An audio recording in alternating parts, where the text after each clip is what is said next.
Assalamualaikum warahmatullahi wabarakatuh. Sahabat Nur Hasanahku yang saya cintai, kali ini saya akan menjelaskan tentang nasab dan kisah dari Sunan Derajat. Di antara para wali lainnya, mungkin Sunan Derajat lah yang memiliki nama atau julukan paling banyak, yaitu di antaranya adalah semasa muda beliau dikenal dengan Raden Qasim. Masih banyak lagi nama lainnya yang disandang oleh Sunan Derajat di berbagai naskah kuno, misalnya Sunan Mahmud, Sunan Mayang Badu, Sunan Muria Pada, Raden Imam, Maulana Hashim, Syekh Masakeh, Pangeran Syarifuddin, Pangeran Derajat, dan Masayih Munat.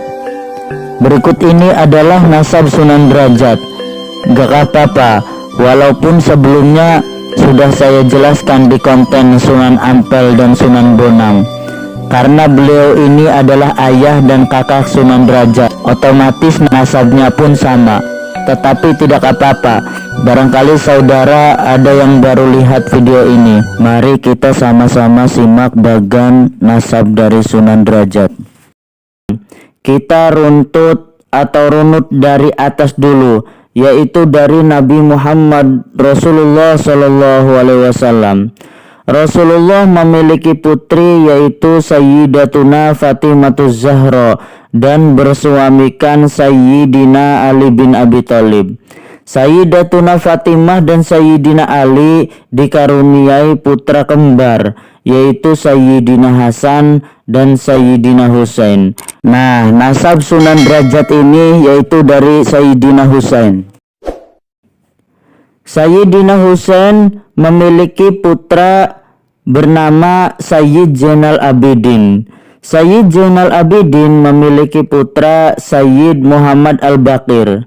Sayyid Muhammad Al-Baqir memiliki putra Sayyid Ja'far Shadiq.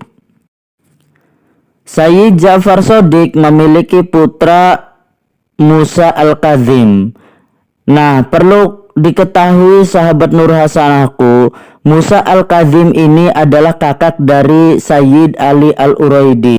Sedangkan jalur nasab Sunan Derajat otomatis sama dengan ayah dan kakaknya, yaitu Sunan Ampel dan Sunan Bonang dari Sayyid Musa Al-Kazim. Sayyid Musa Al-Kazim memiliki putra yaitu Imam Ali Ar-Ridho. Imam Ali Ar-Ridho memiliki putra Muhammad Al-Taqi Al-Jawad. Imam Muhammad Al-Taqi memiliki putra Imam Ali Al-Hadi An-Naqi. Imam Ali Al-Hadi An-Taqi memiliki keturunan Imam Ja'far Az-Zaki. Imam Ja'far Az-Zaki memiliki keturunan Imam Ali Al-Asqar. Imam Ali Al-Asqar memiliki putra Sayyid Abdullah. Sayyid Abdullah memiliki putra Sayyid Ahmad. Sayyid Ahmad memiliki putra Sayyid Mahmud. Sayyid Mahmud memiliki putra Sayyid Muhammad. Sayyid Muhammad memiliki putra Sayyid Ja'far. Sayyid Ja'far memiliki putra Sayyid Ali. Sayyid Ali memiliki putra Syekh Husain Jalaluddin Al-Bukhari. Syekh Jalaluddin memiliki putra Syekh Ahmad Al-Kabir. Syekh Ahmad Al-Kabir memiliki putra Syekh Jalaluddin Husain. Syekh Jalaluddin Husain memiliki putra Syekh Mahmud Nasiruddin. Syekh Mahmud Nasiruddin atau Makdum Mahmudinil Kubro memiliki putra Syekh Jamaluddin Al-Husaini atau yang kita sebut Syekh Jumadil Kubro. Syekh Jumadil Kubro memiliki putra Syekh Maulana Ibrahim Asmorokondi. Syekh Maulana Ibrahim Asmorokondi memiliki putra Raden Rahmatullah atau yang kita sebut Sunan Ampel.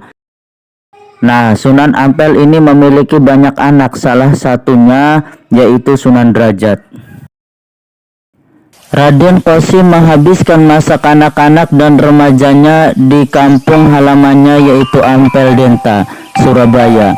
Setelah dewasa, ia diperintah oleh ayahnya yaitu Sunan Ampel untuk berdakwah di pesisir barat Gresik. Perjalanan Sunan Derajat ke Gresik ini menjadi histori yang kelak menjadi legenda. Ketika Raden Qasim berangkat melalui jalur laut, yaitu dengan menggunakan perahu, kemudian di tengah perjalanan perahunya pun keseret badai, dihantam ombak, tepatnya di daerah Lamongan, sebelah barat Gresik. Kemudian alhamdulillahnya Raden Qasim selamat dengan berpegangan pada dayung perahu. Kemudian dengan kuasa Allah beliau ditolong ikan cucut dan ikan talang, atau ada yang menyebut ikan cakalang. Dengan menunggang kedua ikan tersebut, Raden Qasim berhasil mendarat dengan selamat di sebuah tempat yang kemudian dikenal sebagai Kampung Jelak, Banjarwati. Menurut sejarah Jawa, peristiwa ini terjadi sekitar 1485 Masehi. Di sana Raden Qasim atau Sunan Derajat langsung disambut baik oleh ketua kampung yang bernama Mbah Mayang Madu dan Mbah Banjar. Konon kedua tokoh itu sudah diislamkan oleh pendakwa asal Surabaya yang bernasib sama terdampar seperti Raden Qasim beberapa tahun sebelumnya.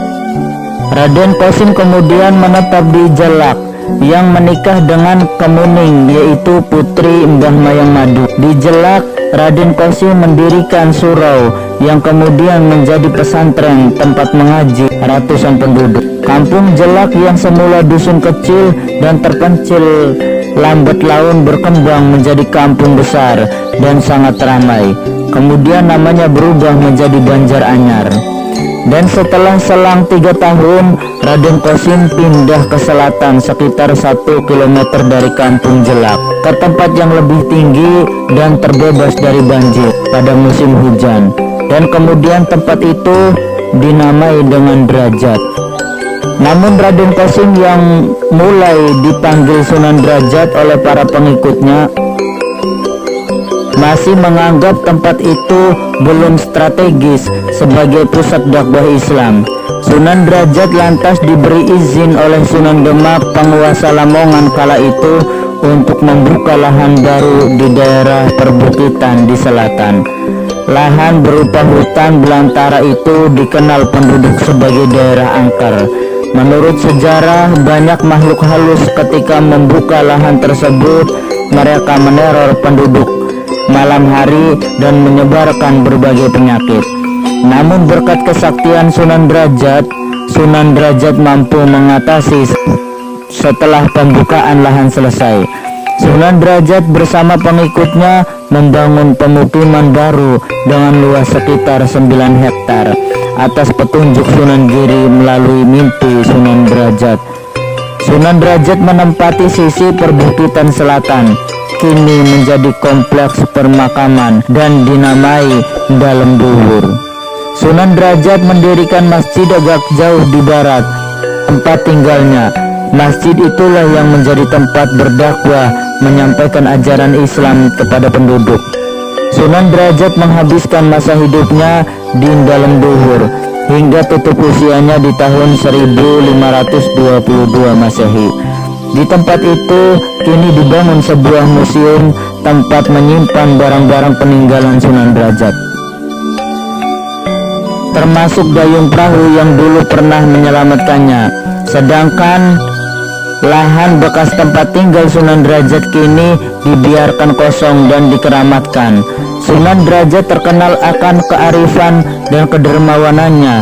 Ia menurunkan kepada para pengikutnya kaidah tak saling menyakiti, baik melalui perkataan maupun melalui perbuatan.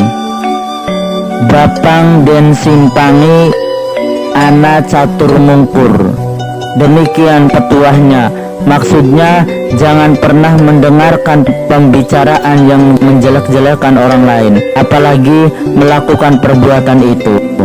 Sunan Derajat memperkenalkan Islam melalui konsep dakwah bil hikmah dengan cara-cara yang bijak tanpa harus memaksa.